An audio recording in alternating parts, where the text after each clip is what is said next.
Ki-woo Kim is a young man living in poverty in the slums of Seoul with his family, father Kai-taek, mother Chung-suk, and sister Ki-jung. The family lives in a small semi-basement apartment in Seoul and struggles to make ends meet.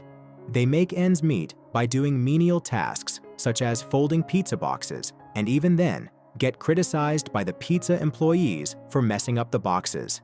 They struggle so much to the extent of using their phones next to the bathroom window to be able to steal Wi-Fi or keeping their windows open for the fumigator's poison smoke to enter the house and get rid of the bugs, even if they end up breathing it too. One evening, Ki-woo's wealthy friend Min-hyuk pays the family a visit, giving them a gift, a rock that is supposed to bring those who have it wealth and prosperity. He then tells Ki-woo that he has been tutoring the teenage daughter of a very wealthy family. He is leaving to study abroad but is in love with the daughter and knows that any of the other university boys would steal her away. He wants Ki-woo to be her tutor, knowing he will watch over her so that Min-hyuk can propose to her once she graduates high school. Ki-woo knows he isn't qualified since he isn't in college, but Min-hyuk promises to vouch for him, and so he agrees and has Ki-jung forge accreditations for him to take to his interview. Wearing his best clothes and with the forged document in hand, Ki-woo goes to the Park family's house, which is in the fancy part of the city. After being allowed inside by the housekeeper Guk Moon-gwang, he's interviewed by Choi Yeon-gyo, also known as Mrs. Park. Just as predicted, she barely looks at the paperwork and trusts Min-hyuk's word, but she wants to sit through the first lesson to check Ki-woo is a good, proper man. Ki-woo will be teaching the daughter Dahae, who starts off as very shy and gets startled when Ki-woo suddenly grabs her wrist, but since it's only a gesture to comfort her when she's having a hard time understanding the exercise, she quickly softens up to him. Mrs. Park is happy with what she's seen, so she decides to hire Ki-woo. Mrs. Park pays him an exorbitant amount of money and mentions they need an art tutor for Da-song because none of the previous ones lasted more than a month. Da-song had a traumatic incident where he saw a ghost in the house and had a seizure and has been needing help with his art. Ki-woo recommends his cousin's classmate, Jessica, a highly qualified art therapist. The truth is, Jessica is his sister, Ki-jung. Ki-jung, who forges documents for herself and goes by Jessica, shows up the next day for an interview after just having read some stuff about art therapy and psychology online. While Mrs. Park talks to her, Ki-woo tutors Da-hae, who is jealous of Ki-woo being friends with the art teacher. Ki-woo assures her he isn't interested in her. Then the two of them kiss. Back to Ki-jung, she convinces Mrs. Park to let her give Da-song his first lesson alone, and by the end of it, she impresses her by showing her how well-behaved her son is now. She also shows Mrs. Park signs of trauma on Da-song's paintings, mentioning an incident he went through during first grade. Convinced her son needs art therapy, Mrs. Park hires Ki-jung under excellent pay. Later that day, she also meets the family father, Park Dong-ik, who offers his chauffeur Yoon to drive her home. Yoon insists on taking her to her house, but she doesn't want him to see where she lives, so she asks him to leave her at the train station because she's meeting someone. When the Park's driver, Yoon, is taking her home, Ki-jung leaves her underwear in the car in order to get him fired. She does this because she wants to suggest her uncle as the new driver, who is really Ki-taek, her father. The Kim family enjoys their huge increase in income and begin eating better thanks to their children's new salaries. Meanwhile, Mr. Park finds the panties in the car and thinks Yoon has been taking lovers in the vehicle, possibly even consuming narcotics as well, because no one in their right mind forgets their underwear in a car. When Ki-jung leaves after class, Mrs. Park takes the chance to ask her opinion about the driver, so she tells her about how Yoon tried to take her home instead of the station. Mrs. Park decides to fire Yoon. Ki-jung swoops in, saying a mature employee is more trustworthy before recommending her uncle's old driver, who is actually her father. Ki-taek used to work as a chauffeur when he was younger. He goes for a test drive with Mr. Park, who is impressed by his good manners and his vast knowledge of the city that he doesn't need GPS to reach his location. His driving is so smooth, Mr. Park doesn't even spill his drink when the car turns, so he hires him on the spot.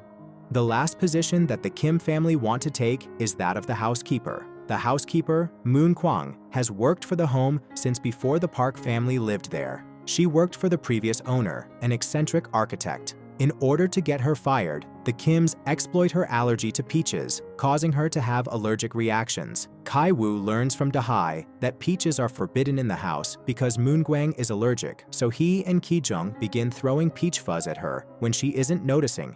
Moon-gwang ends up going to the doctor for a checkup since she doesn't believe it to be allergies. Ki-taek takes a selfie by making Moon-gwang appear in the background, then shows it to Mrs. Park while telling her he overheard Moon-gwang say she has tuberculosis. At the house, when Moon-gwang begins coughing because of the allergies, he puts some ketchup on the tissues in the trash to make it look like she had coughed up blood. Ashamed to have a sick employee in the house, Mrs. Park makes Ki-taek promise he won't tell her husband about it, then fires Moon-gwang under some excuse, telling Mr. Park she quit. Mr. Park begins to worry about the lack of cooking and cleaning in the house, so Ki-tak gives him the card of a prestigious agency he almost worked for, giving Mr. Park permission to tell his wife that he got the idea.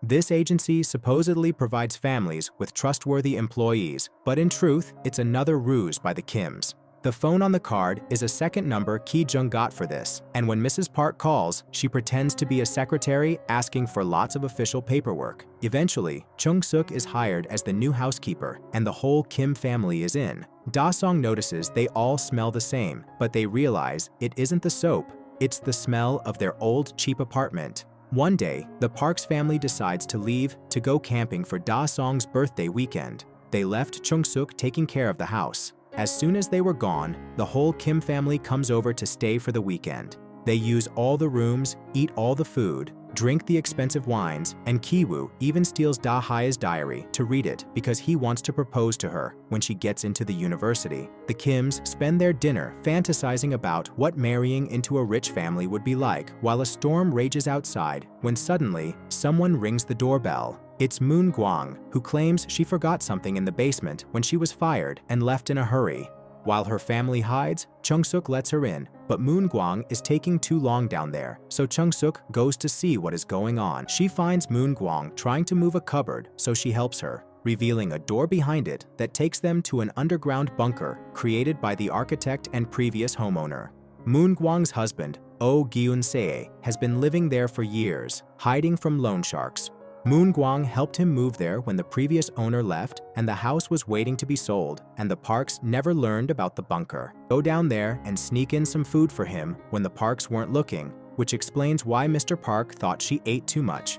She came today because she knew the Parks would be gone, so she wanted to talk to Chung-suk alone to ask for permission for her husband to still live down there, even being willing to pay her for bringing him food. Chung-suk refuses to accept this and takes out her phone to call the police, but at that moment, her family slips off the stairs while trying to spy on them. Moon-gwang wastes no time and records them with her phone, capturing on camera the fact they call each other family names. Now Moon-gwang and her husband have control of the situation, threatening to tell the Parks of their ruse if the Kims don't do as they say. They all go upstairs, where the Kims are made to crouch in a corner, while Moon-gwang and Gyun-seo enjoy the house. Moon-gwang even calls them out for being pigs and making a mess in the living room, because when she and her husband used the house when the Parks were gone, they would always be respectful of the architect's artful touch. While she's giving them such a speech, the Kims take the chance to tackle the couch and wrestle the couple on the ground for the phone. Kai-taek grabs Gyun-seo, and Ki-jung drops a bunch of peaches on Moon-gwang to knock her out, while Ki-woo takes the phone to delete the recording. Suddenly, everyone freezes when they hear the house's phone ring. Chung-suk picks it up and is shocked to hear Mrs. Park asking her to get dinner ready because they're coming back earlier. They've canceled their camping trip due to rain and will be home in 8 minutes. As soon as she hangs up, the Kims begin to scramble. Chung-suk begins cooking. Ki-taek takes Gyun-seo to the basement and ties him up, and Ki-jung hides the trash under the furniture. When Moon-gwang breaks out and runs upstairs, Mrs. Kim shoves her back down the stairs, where she hits her head and is severely wounded. After taking an unconscious Moon-gwang to the basement too, Ki-woo goes upstairs to return the diary. The Parks return right at that moment, so Ki-woo hides under Da-hai's bed and Ki-jung rolls under the table. It turns out Da-song wants to camp out in the garden under the rain, and his parents let him, deciding to sleep on the couch to keep an eye on him. Now the Kims must listen to the Parks complain about their smell and have an intimate moment with each other. When the couple is finally deeply asleep, the Kims get out of the house and run under the rain towards their neighborhood, which is getting flooded with sewer water.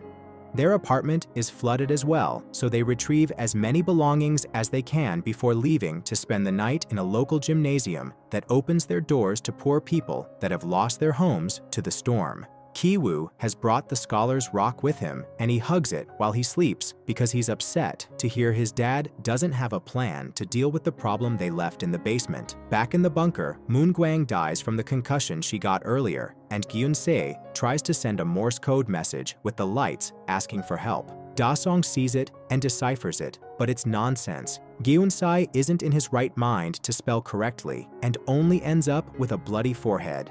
The following day, Mrs. Park decides to throw an impromptu party for Da-song's birthday, and the Kims must put up their best friendly faces even when they're actually feeling devastated after losing their home.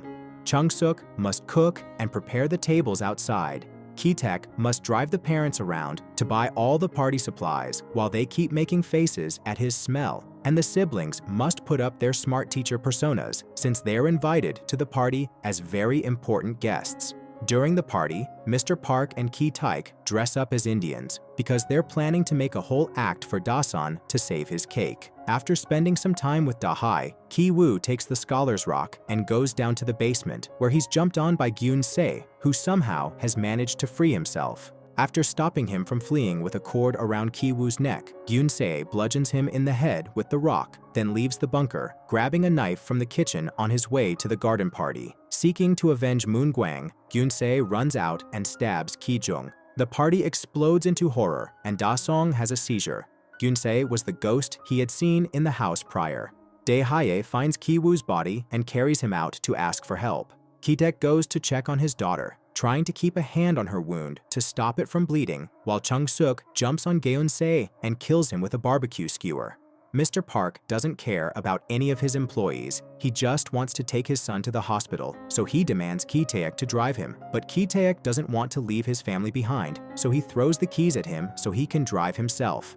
Mr. Park gets the keys, but expresses disgust at Gyun-se's smell. This triggers Mr. Kim, who snaps and stabs Mr. Park, killing him. Mrs. Park faints as Mr. Kim flees.